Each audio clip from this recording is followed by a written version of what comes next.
your first visit to Taiwan? You have just visited Japan and Korea, where you call at those nations' respective national defense ministries. So we wonder you are also very concerned about Taiwan's security issues. Do you plan to visit the Ministry of National Defense during your stay in Taiwan? And you previously suggested that the United Nations, Taiwan, and the like-minded partners engage in security dialogue and conduct joint military exercise.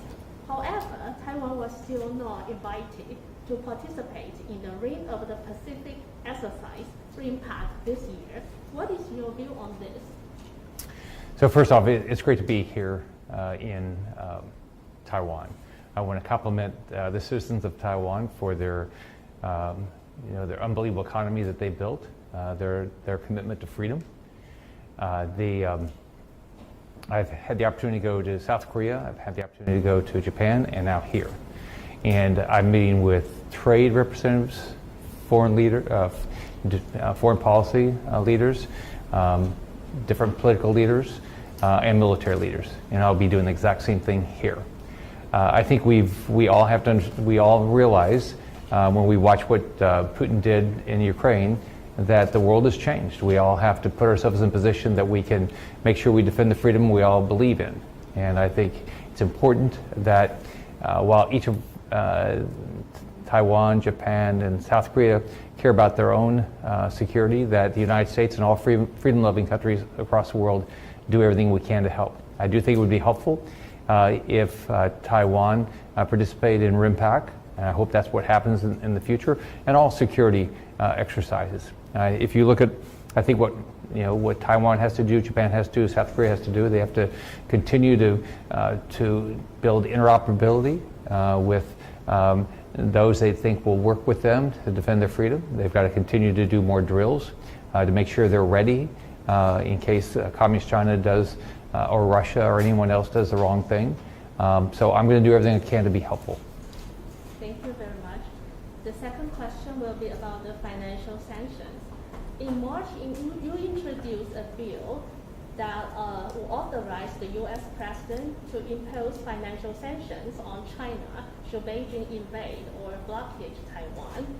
But looking at Russia, sanctions have had a certain effect on that country, but some people think have failed to deter the aggressive actions, and instead they have pushed Russia and China even closer together.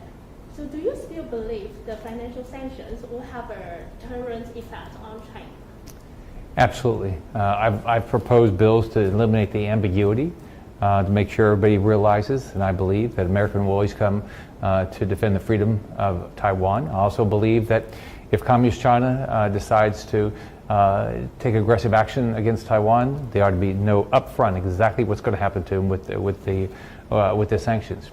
If you look at sanctions do work. You look at Cuba, you look at Venezuela, you look at Iran, you look at North Korea, you look at Russia. Why are they complaining about sanctions? Because they do work. Do they work overnight? Are they able to be the complete deterrence? If they were, then Russia wouldn't be into Ukraine right now. But they do work, or these countries wouldn't be complaining about them. Thank you so much. And the third question is about trade. You will be meeting virtually with Deputy Trade Representative Yang Zhenni. And what will your discussion focus on? Will you discuss the IPAF or United States and Taiwan BTA bilateral trade agreement? What are your views regarding the fact that the Biden administration did not include Taiwan among the initial IPAF partner countries and has not yet launched BTA negotiations with Taiwan?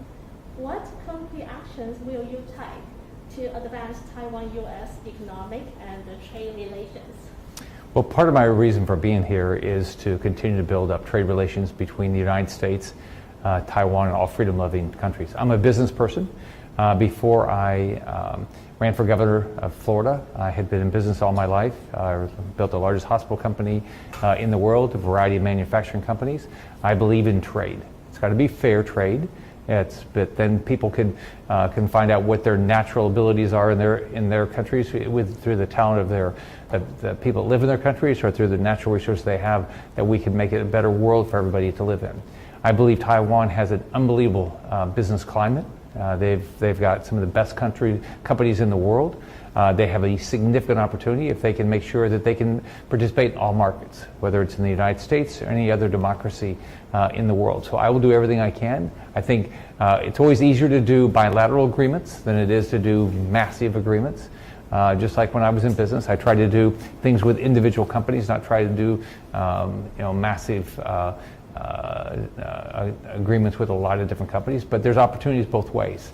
And so I hope to be helpful to the government of Taiwan, the citizens of Taiwan, the business of Taiwan, to help build their vibrant economy, because when I know with a vibrant economy, they can invest in their military and defend their freedom even better. Thank you so much. I hope Thank you you. enjoy your stay in Taiwan. Thank you. Thanks. All right. Appreciate it very much. What I will do now is to take you to see the yard over here Okay. a little bit. This building was built by the Japanese about 102 years ago. And it was built at the same time as the presidential office. And we don't have anything like this anymore. So this is a national treasure, or a historical That's great. treasure that we have. 102 years ago. That's great. And we are managing, the Ministry of Foreign Affairs is managing this place. It's called Taipei Guest House. And normally it's not open. But for some very special and very nice. guests. You're very nice. That's why we call it Taipei Guest House. And That's we great. open it for you. Thank you very much. Wish my wife had come. I tried to talk her into it. It is a spectacular building, and the Ministry of Foreign Affairs renovated it a few years ago, right? Oh, is that right? Yes. So it's all new building. It's really